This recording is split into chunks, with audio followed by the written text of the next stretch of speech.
Hey there, and welcome to Creative View Art Lesson Crates. My name is Karen, and I'm going to be your instructor for today. I want to welcome you to our art doll drawing. These are called mannequins. You received one in your packet, or something along these lines. It might be a slightly different size, but just know that art mannequins are the average human proportions. So, even though he's the size of my hand, if you were to shrink down the average human, it would be the size of my hand. So, keeping that in mind, we're going to go over more of this later on. But just know that if your package came with one that is slightly larger, slightly smaller, it is still the average human size. Now, an art doll is also called a mannequin, and these are just simply guides for us to create the average human drawing. If you can draw an art doll, then you can draw the basic body of a human. Drawing from an art doll is a great way to learn measurements of humans. The art doll included in this crate is the average adult size. When drawing children, the proportions are different since they are awkwardly put together during adolescence. Obviously, people come in many different sizes. That is why this is considered the average size, not every size. So what we're going to do today is get started by taking a look at our little guy. Always like to name him. This is Hans. Hans is Hans because I got him when the movie Frozen was popular. So my students named him. You'll notice that he stands on his own. And you notice that he can be posed. He bends at the joints just like a human, an average human would. So you can only bring his legs back and forth. You can't bring him out sideways very well. You can point the toes. You can kick the head back.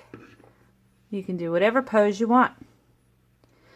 So for your first drawing, I do recommend a very basic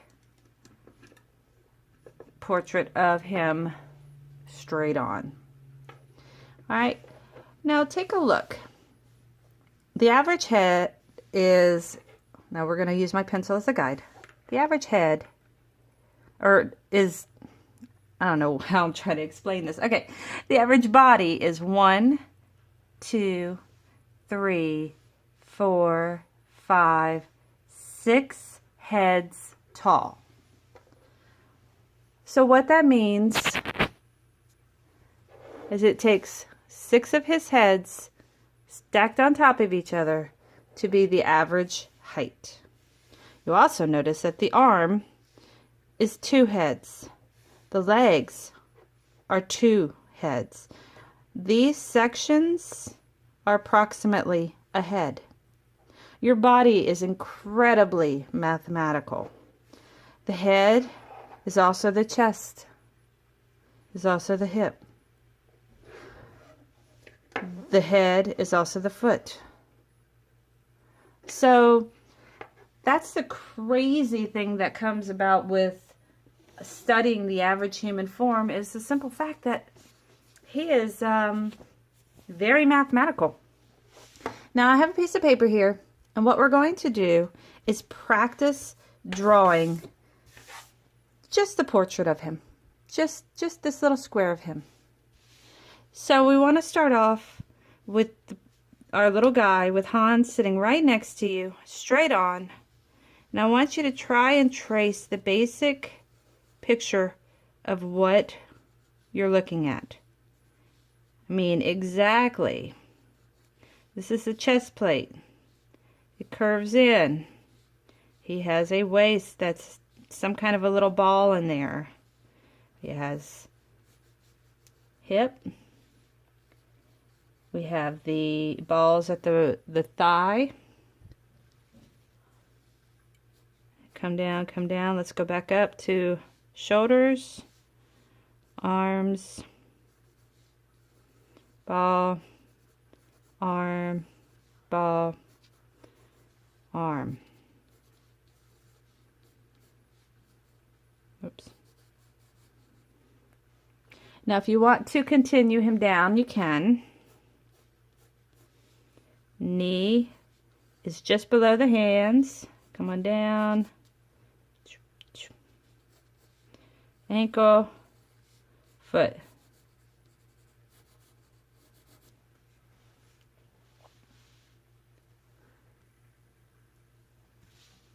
So there you go.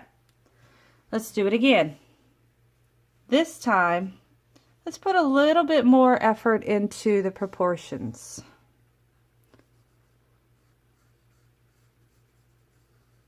His head is a little bit more tear-shaped. His neck,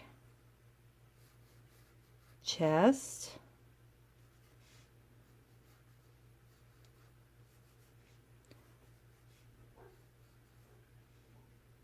shoulders and arms.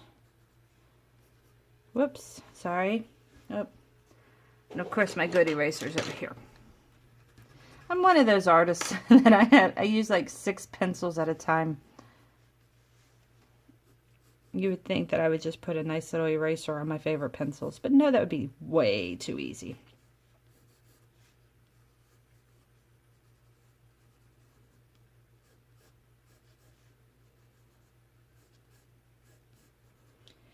All right, so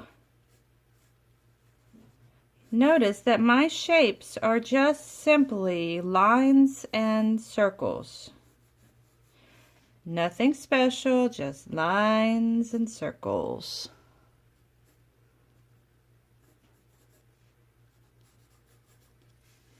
There you go. In the head, he has a bump and a bump and a line.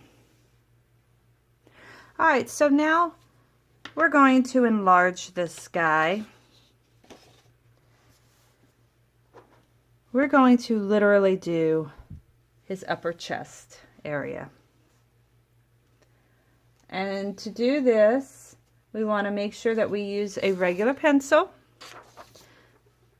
I'm using a number 2, but you can use the artist pencil in your pack, whichever you prefer.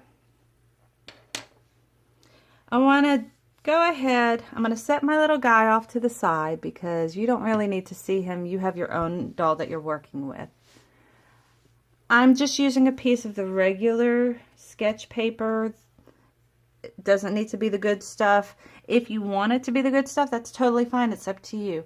Remember that when you practice, it's better to use the less expensive. And when you get better at things, use the good stuff.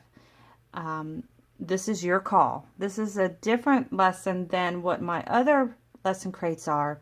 The other lesson crates are simply a start and a finish of one project. But using the artist mannequin, you can create more and more and more things. You can keep drawing him in different gestures. So just know that your lesson can go on and on and on. You can take it as far as you'd like it to go. Let's start off with the head. I'm going to draw that domed area of the head. I'm sketching, not drawing, which means I'm not pushing hard because I do not want to have lines if I erase.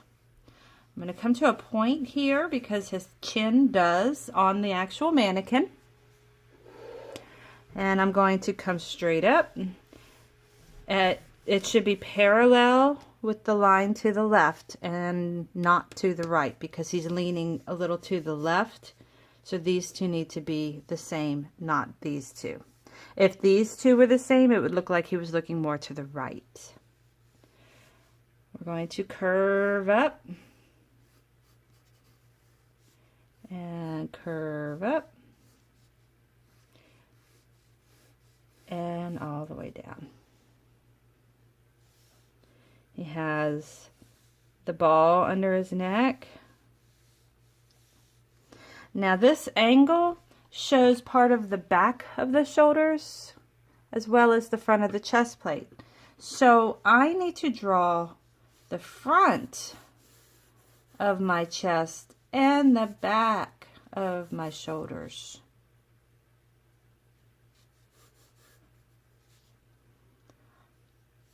We're going to close it off and bring it down, and you're going to automatically have a ball for your shoulder.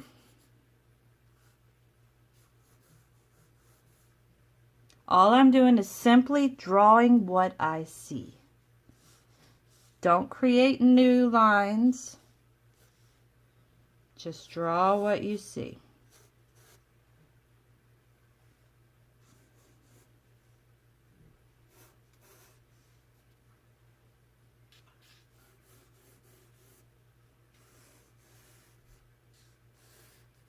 Now this side, I can see some of the back or the side.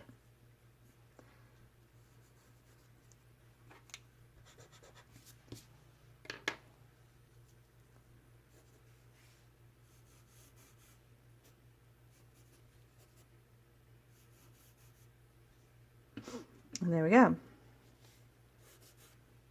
Now I am noticing one thing. I drew this a little too angled, the wrong direction. If this line goes this way, this line should go that way as well. It's all proportion.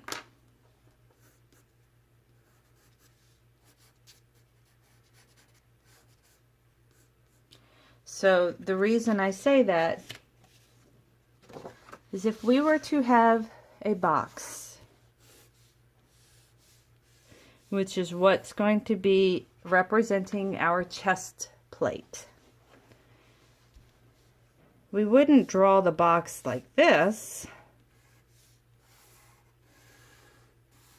would we?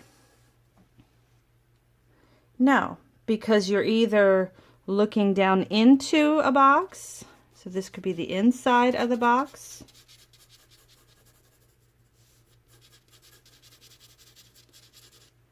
or it could be a skinny top going out into more of a pyramid shape.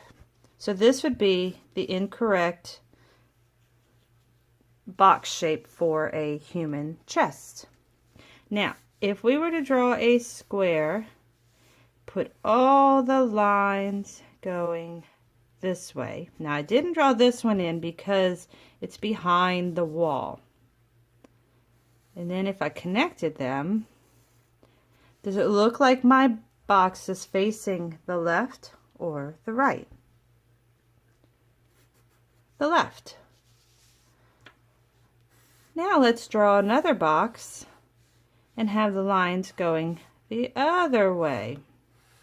Remember, this is an imaginary line because this is solid. And then we connect them. Is my box aiming to the right or to the left? To the right. And you can do this all four ways. So this one's going that way.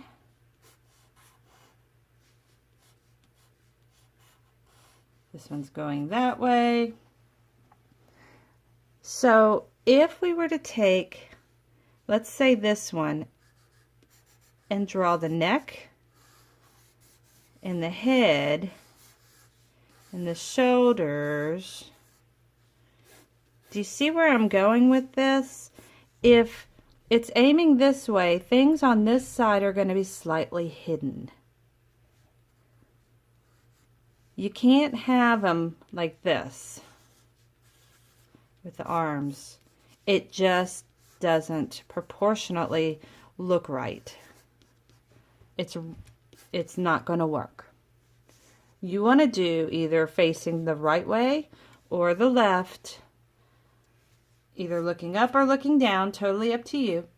But you're going to have these lines going one way or the other. And that's what this is. You see it now? We have our box, my lines going the same direction, and we'll close them off and we'll come on down. The only difference is this waist tapers in together, so it's going to come to a point.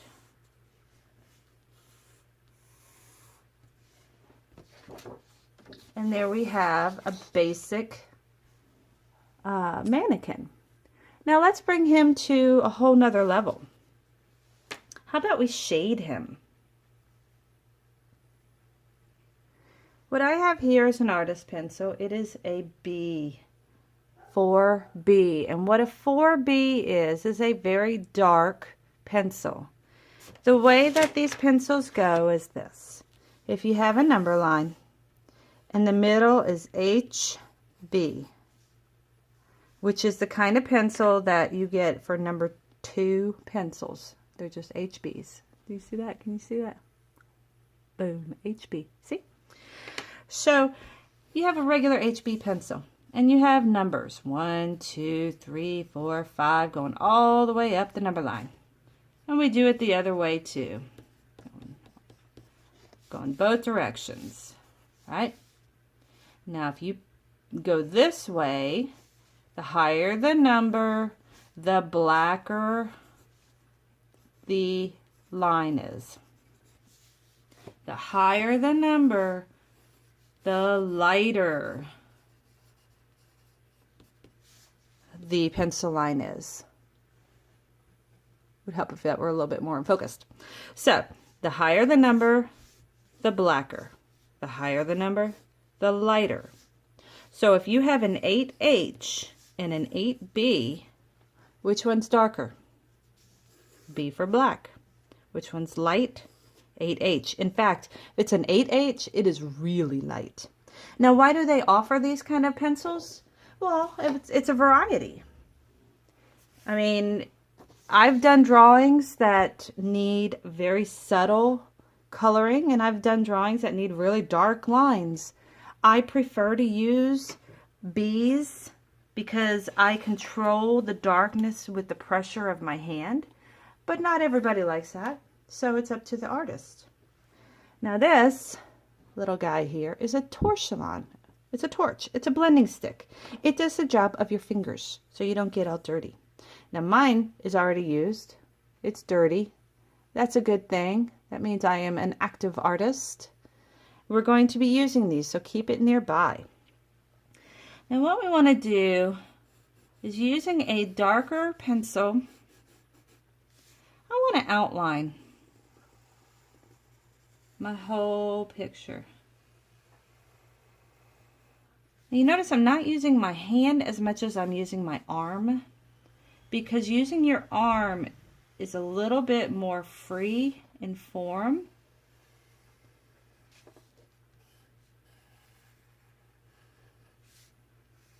You have a lot more control if you just use your arm. Now we're going to come all the way down, just outlining everything we've already done. I'm not adding any more lines. Now what you can do, if you want to make it look kind of cool, is you can add the little lines and the screws and things like that. That's completely up to you.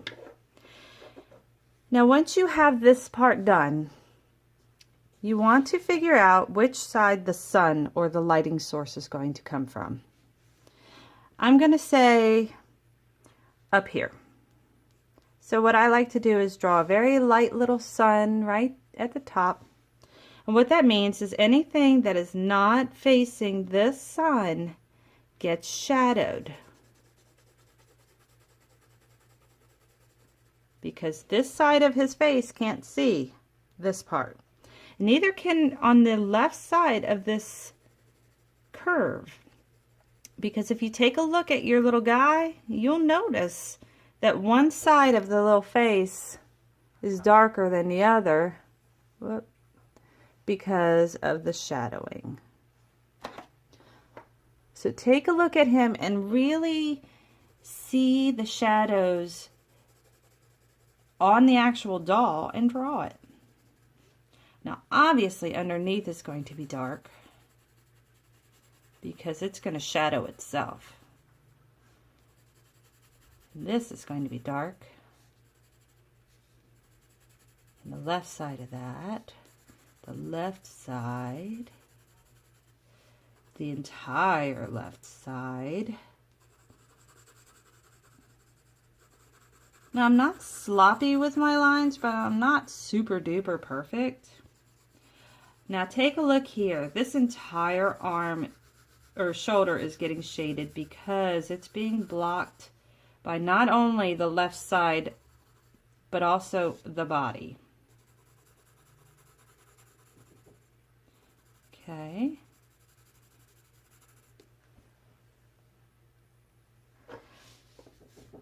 Now, what I'm going to also do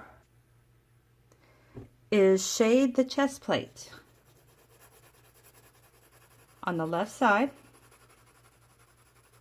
all the way down. I'm going to shade underneath here, shade underneath here. Now this side is very lit up, so I'm just going to do the underside.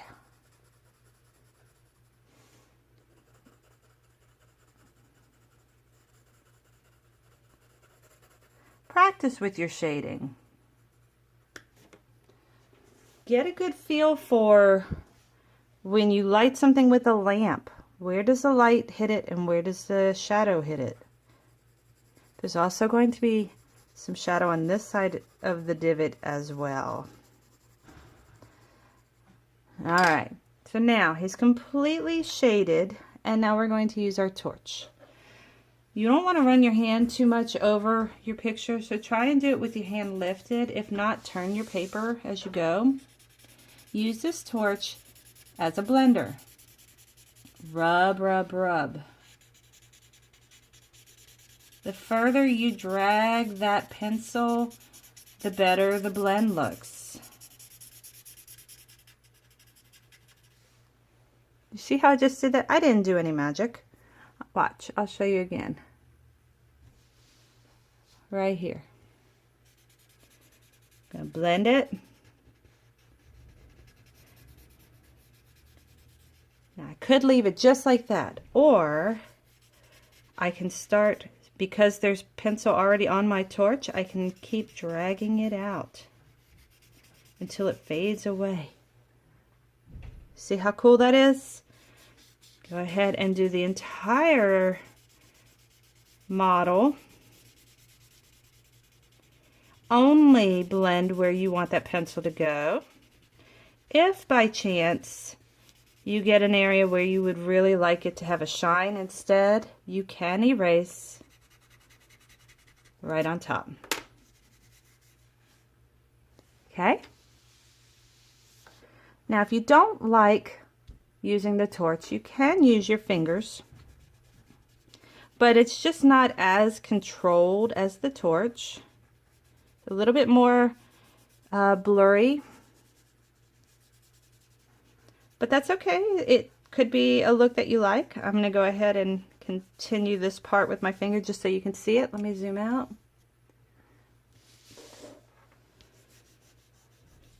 I think there's a lot more control with the torch, but it's a personal preference. The reason your finger works so well for this is because you have natural oils on your fingers, which help spread the pencil. There you go. Now you can watercolor this guy, you can leave him pencil color, you can do whatever you want to take it to your own next level. But I do recommend the last thing that you do is sign your artwork, because every piece of art needs to be signed. I thank you for joining me for this lesson. Have fun posing your mannequin. He's going to be used in several of our lessons, so don't lose him. And just know that he is a very important part of figure drawing. And the more comfortable you get in drawing the proportions of this little guy, the better the proportions of your humans will be. Thank you so much for joining me. I look forward to seeing you guys in the future. Have a wonderful day.